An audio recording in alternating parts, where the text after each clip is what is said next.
হে দেয়ার আসসালামু আলাইকুম সবাইকে। আমি মৃধা পড়াশোনা করছি বুয়েটে। এই ভিডিওটা বানাচ্ছি আমরা লাইফের যে কোনো প্রবলেম কিভাবে সলভ করতে পারি। সো জাস্ট একটু ছোট্ট একটা এক্সাম্পল দিয়ে দেখবো যে আমাদের লাইফের যে কোনো problem how do I actually solve it. এই টাইপের অনেক ভিডিও আছে অনলাইনে, but I guess reality check দিয়ে বোঝানোর মতো হয়তো অতগুলো ভিডিও নাই। তো চলেন আমি একটা জাস্ট ছোট্ট একটা ম্যাপ দিব, বাট মেক শিওর করেন আপনার হাতের সামনে যেন কোনো খাতা বা কলম না থাকে, ঠিক আছে?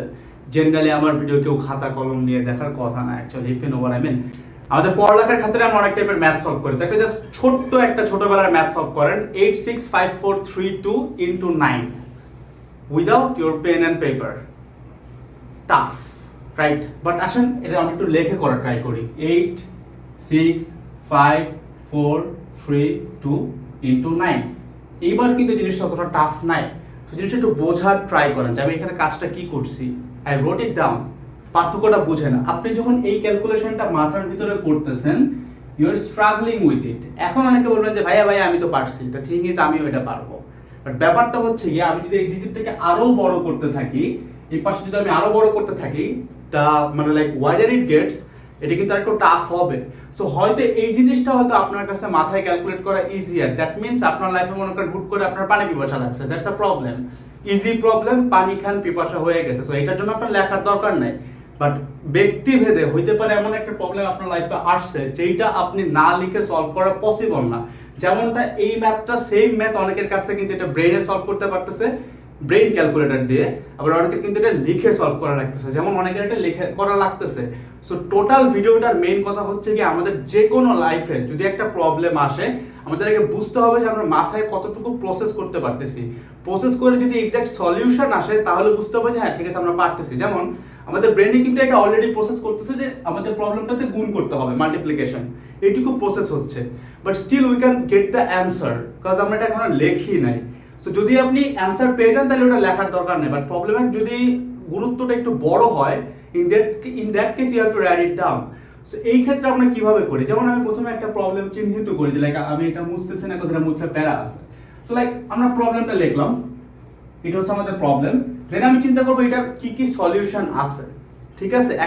একটা স্পেসিফিক প্রবলেমের কি কি সলিউশন আছে, ওই সলিউশনগুলো আমি রাইট ডাউন করব। ওই কয়টা সলিউশনের মধ্যে কয়টা জিনিস আমি এই মুহূর্তে অ্যাফোর্ড করতে পারবো। সলিউশন যদি আমার কাছে না থাকে, কাদের কাছে সলিউশন আছে, কাদেরকে আমি অ্যাফোর্ড করতে পারবো, এভাবে করে আমি ট্র্যাক ডাউন করার ট্রাই করবেন। ম্যাক্সিমাম টাইমে প্রবলেমগুলো কিন্তু সলভ হয়ে যায়। তারপরে আসে যদি প্রবলেম আমাদের বেশ কয়েকটা হয়, তখন কি করব? ওই ক্ষেত্রে যে আমরা 1 লিখলাম, 2 লিখলাম, এরকম করে কয়েকটা প্রবলেম লিখবো। লেখার পরে আমাদের মনে করেন প্রত্যেকটা দিন যে কয়টা প্রবলেম আছে, এইবার এইটার মধ্যে আমরা একটা সিম্পল একটা সর্ট আউট করবো, একটা সর্ট বাই করবো। মানে হচ্ছে কি এটাকে আমরা ক্যাপিটালাইজেশন থেকে সাজাবো, মানে A to Z বা Z to A করবো। মানে বেসিক হচ্ছে কি যেটা বেশি প্রায়োরিটি পাবে প্রবলেম, এটা উপরে যাবে, তারপরে এগুলো নিচে আসবে। ওই অনুযায়ী আমরা প্রবলেমগুলো সলভ করবো, একটা করে সলভ হবে, একটা করে আমরা টিক মার্ক করবো। এখন আপনারা বাচ্চা কাচ্চা পোলাপান HSC দিচ্ছেন, SSC দিচ্ছেন বা অ্যাডমিশনে আছেন, আপনি যখন বড় হবেন, যেমন আমার লাইফে every fucking day I have to face with 5+ problems, and if I don't write this down, আমার পক্ষে এগুলো সলভ করা কখনোই পসিবল না। সো আপনি আপনার লাইফে যত বড় হবেন, আপনার প্রবলেম তত বড় হবে। এখন আপনার প্রবলেম যদি 300 টাকার হয়, যখন বড় হবেন প্রবলেমটা কিন্তু প্রতিদিন 3 লাখ টাকার হবে। সো দ্যাট ডিপেন্ডস যে আপনি কত বড় হচ্ছেন। কারণ একটা ওয়াইজ ম্যান ওয়ান্স সেড যে একটা মানুষের লাইফের প্রবলেমের সাইজ দ্বারা তার লাইফটাকে ডিফাইন করা যায়। মানে আপনি যত বড় হবেন, আপনার প্রবলেমের সাইজ তত বড় হবে। দ্যাট অ্যান্ড যে কোনো স্টেজে লাইফে প্রবলেম সলভ করার ওয়েটা কিন্তু মারাত্মকভাবেই analog. And analog way means আমাদের খাতা কলমে লিখতে হবে। কোনো অ্যাপ্লিকেশন, কোনো software, nothing's gonna solve your problem unless you write it down. So এই ছিল ভিডিওটা। দেখা হচ্ছে নেক্সট ভিডিওগুলোতে। সবাই ভালো থাকবেন। আসসালামু আলাইকুম সবাইকে।